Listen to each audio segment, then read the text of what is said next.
Even today, the Byzantine Empire fascinates thanks to its millennial history, its cultural richness, its epic battles, divided faith, and magnificent capital, Constantinople. To fully understand the context of the founding of the Second Rome, we have to go back 50 years earlier to the beginning of the 3rd century, at the dawn of the greatest crisis that the Roman world had ever had to face. As the empire seemed more divided than ever, the rise of a military commander from Illyria will put an end to this situation of constant civil war.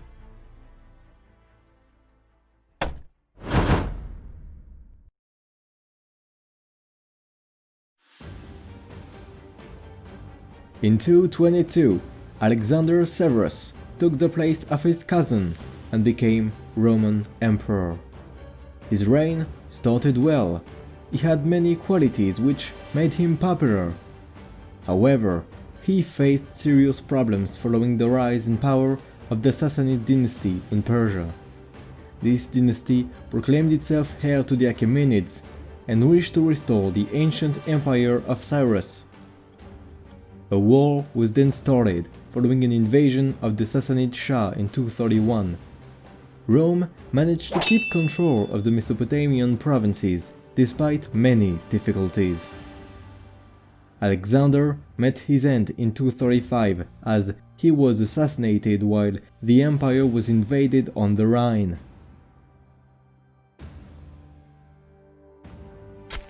It was with his death that the crisis of the 3rd century began. The Roman state was about to face one of the most difficult periods of its existence. The man probably behind the death of Severus Alexander, Maximian Thrax, claimed the title of emperor and launched multiple military campaigns beyond the Rhine and the Danube. Nonetheless, discontent was growing. A rebellion in Africa was put down, but Maximius was killed by his troops in Italy in April 238 while fighting other opponents. Following that, the young Gordian III was designated emperor and was surrounded by Roman aristocrats to secure his reign, but he died in Mesopotamia soon after the assassination of his praetorian prefect. Philip the Arab took power and negotiated an expensive peace with the Sassanids after a heavy defeat. In 248, he celebrated the millennium of Rome.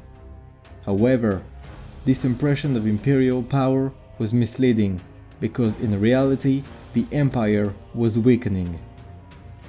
Philip was betrayed sometimes later by Decius, who took his place. He did not last long either, as he was killed by the Goths at Abritus in 251. Then followed a new series of usurpations. Valerian and his son Gallienus shared the tasks. Gallienus was to go west while Valerian took charge of the east. They repaired many invasions whereas the crisis was in full swing. Later on, Valerian was captured by the Sassanids during his defeat at Edessa. Alone, Gallienus had to fight many usurpers. Meanwhile, a nobleman from the city of Palmyra in Syria, Odenathus, managed to push the Sassanids out of Roman territory and save the Roman East. But Gallienus failed to reconquer Gaul, and while facing a new Gothic invasion, he was betrayed by his general Aureolus and murdered in 268. Claudius II was then appointed by the army. He began by defeating Aureolus, then crushed the Goths at Naissus. He returned quickly to Italy to beat the Alamanes in 269, reconquered the Narbonensis and Hispania, yet the barbarian raids continued. In the east, Odenathus died, and his wife, Zenobia, claimed the imperial title in the name of their son, Vaballathus. Claudius wasn't able to face this problem, as he died in Sirmium of a plague in 270. Aurelian came to power after eliminating his rival Quintilius. he fought against multiple barbarian tribes, mainly in northern Italy, and won a great victory at Ticinum. It was at this moment that he decided to build a wall around Rome. Aurelian repaired another Gothic attack and abandoned Dacia to solidify the Danubian border. In 272, he reconquered the eastern provinces, and then attacked the Gallic Empire. Tetricus abdicated to Aurelian. Gaul, as well as Britannia, were reintegrated. The man who had simply saved the empire was then murdered in the fall of 275. The next emperor, Probus, cleared the empire of another series of incursions, but died before being able to attack Persia. It was Carus who, after sharing his power with his two sons, Carinus and Numerian, launched a campaign against the Sassanids. The invasion of Persia was an incomplete success. Carus advanced to Ctesiphon, but he accidentally died during the campaign in the summer of 283, and his son, Numerian, decided to turn around. Still, they had shown to the Persians that Rome remained the dominant power. In accordance with what had been decided by Carus, Carinus and Numerian were to reign jointly over the empire. However, on the way back, Numerian died, probably assassinated. As a result, a certain Diocletian was invested by the army, without worrying about the legitimate emperor Carinus. Diocletian was then proclaimed emperor in Nicomedia by his troops on November the 20th, 284. We have little information on the origins of Diocletian. He was born as Caius Valerius Diocles and later changed his name to Diocletianus. It is widely believed that he became known during a military career in Illyria, his region of origin, but doubts remain about his position in the army. Once at the head of his revolt, Diocletian began by eliminating the Praetorian prefect Aper, whom he accused of having conspired against Numerian. Meanwhile, Carinus was putting down a revolt led by a certain Julianus. After that, he turned towards the Balkans to face the usurper. Diocletian motivated desertions and indiscipline in the ranks of Carinus. The latter was assassinated in summer 285 near present-day Belgrade after a clash on the Margus River. With his power secured, Diocletian's first actions were geared towards a gradual stabilization of his position. He began by being lenient towards the former supporters of Carinus. For example, the second Praetorian prefect, Aristobulus, was authorized to keep his office. He also sought to stabilize the borders of the empire, and this involved many military campaigns around the Rhine and the Danube. A popular revolt was growing in Gaul. This insurgency, later known as the Bagaudae Revolt, was mainly made up of disgruntled peasants and deserters. In order to put an end to these problems, Diocletian began to use the same strategy as Carus and Valerian. It was in this context that he paired himself with Maximian, who he appointed Caesar and sent to defend the West. The one who became Diocletian's right arm, Maximianus, was born in Pannonia and, like Diocletian, followed a career in the army. Diocletian quickly realized the interest of having a number two, which surely influenced his conception of imperial power. In order to stabilize the country, the two emperors stood up as defenders of the empire against the enemies of Rome, which allowed them to unite the people and the political class for a time. Maximian left to resolve the Bagaudae insurrection, which he did successfully.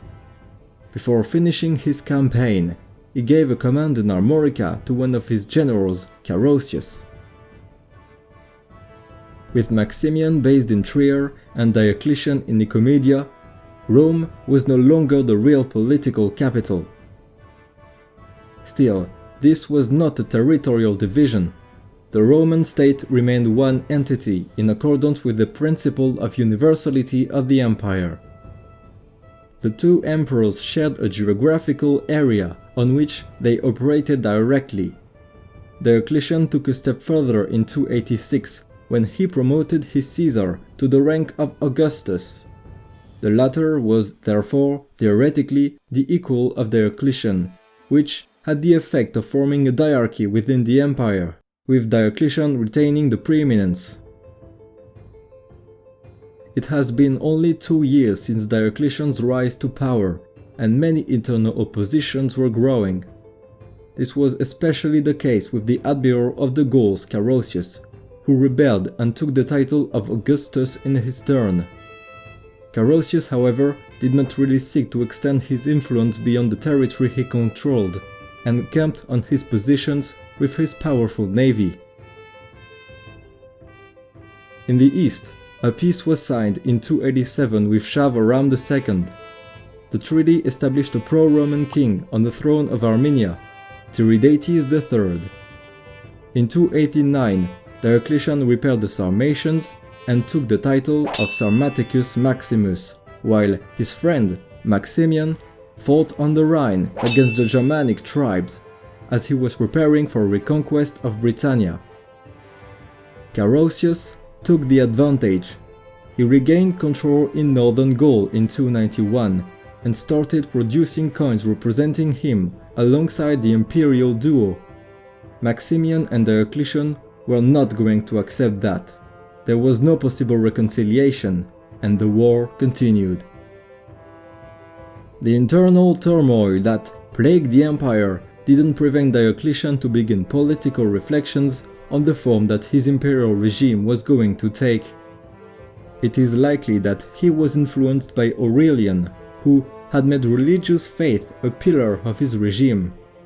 The idea was as follows: ideology and propaganda give legitimacy to the system. At first, Diocletian placed himself under the protection of Sol Invictus, but since Carausius was doing the same, he looked for a more surprising idea. The emperor decided to assimilate each of the two Augusts to a deity. He associated himself with Jupiter, the most important deity of the Roman pantheon, and became the Jovian emperor. From his side, Maximian placed himself under Hercules and then added Herculius to his name. Jupiter being the father of Hercules, Diocletian asserted his preeminence over Maximian, being symbolically his father. Thus, the two emperors were deified and approved by the traditional Roman gods, allowing legitimacy for Diocletian's regime.